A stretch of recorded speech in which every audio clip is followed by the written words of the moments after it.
only airsoft toys that can only hold and fire airsoft BBs. With that being said, enjoy the video.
Hey guys, in this video, I'll be talking about the CAC SR16E3.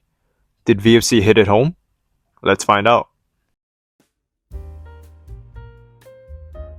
Coming in at a mere 4 pounds and 9.3 ounces, the upper and lower are made out of metal. The CAC URX4 handguard is made out of aluminum with a length of 10 inches. It has M-lock sections pretty much everywhere you would want. The replica B5 stock has 5 positions and a rubber butt pad. It does wobble a little. You can fix it by adding a layer of tape on the buffer tube.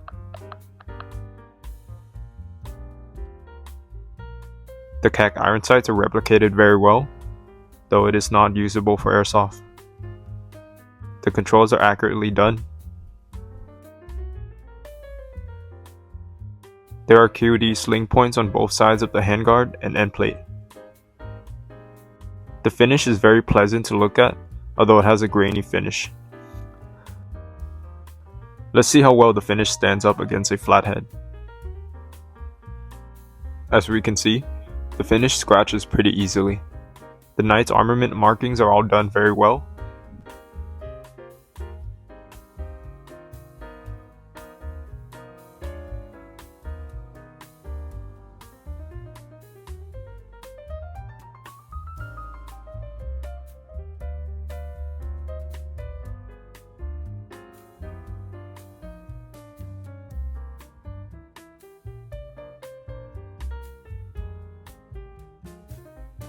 Under the CAC QDC 556 flash hider, there are 14mm negative threadings for any muzzle devices. To disassemble for repairs and maintenance, push out these 2 receiver pins. Internally, this is the VFC V3 AR system, with the entire fire control group being made out of steel. After over 5,000 rounds, it's wearing in very nicely. The hammer does have an extendable screw, which can be tuned for cold weather performance.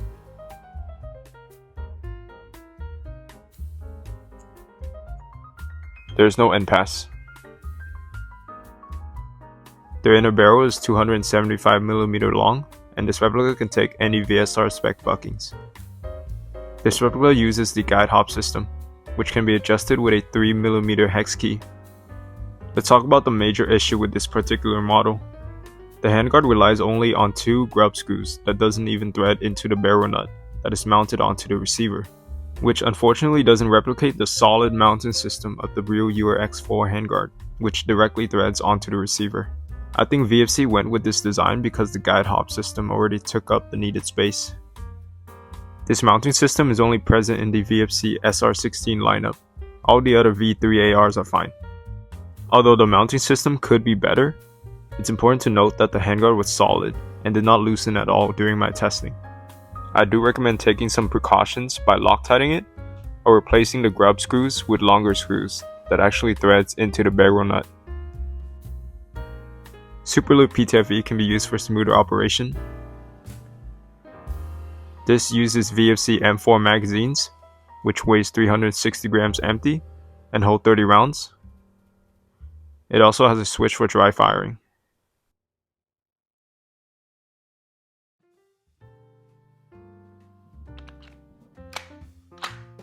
The magazine release is ambi. It works well. The charging handle is not ambidextrous. Pulling it would show you how smooth the bolt travel is. The ambi bolt release works as intended, however the right side is a bit high. The selector is also ambi. You can expect it to be less stiff and clicky than mine, since my D10 spring has been replaced with a real steel spring. The trigger is very nice. It's a clean pull up to a solid wall, and it resets with a loud click.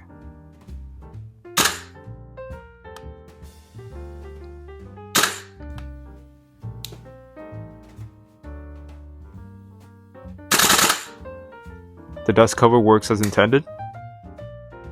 The forward exist is mock.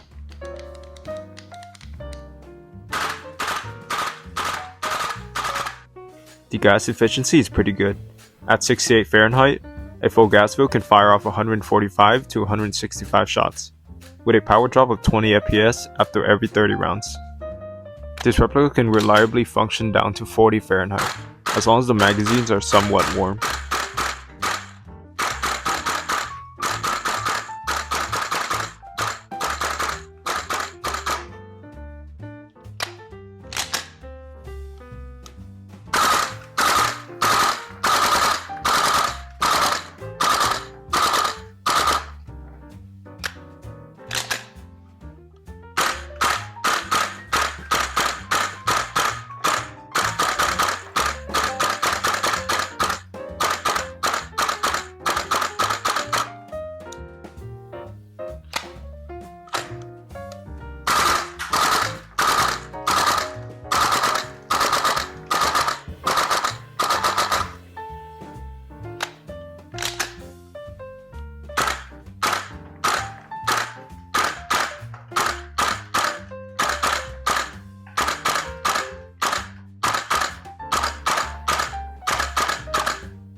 The recoil is very nice, as the replica is very light and it has a steel bolt.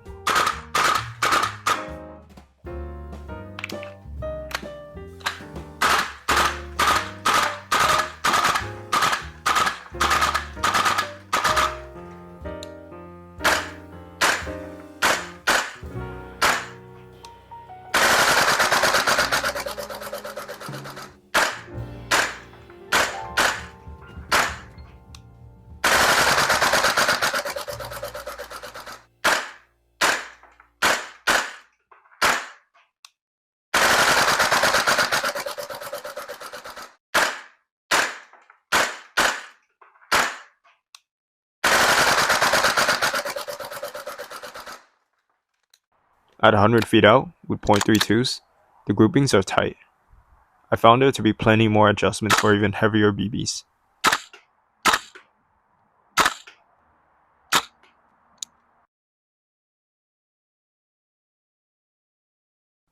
With .2s, the replica is averaging at 360 FPS or 1.2 joules.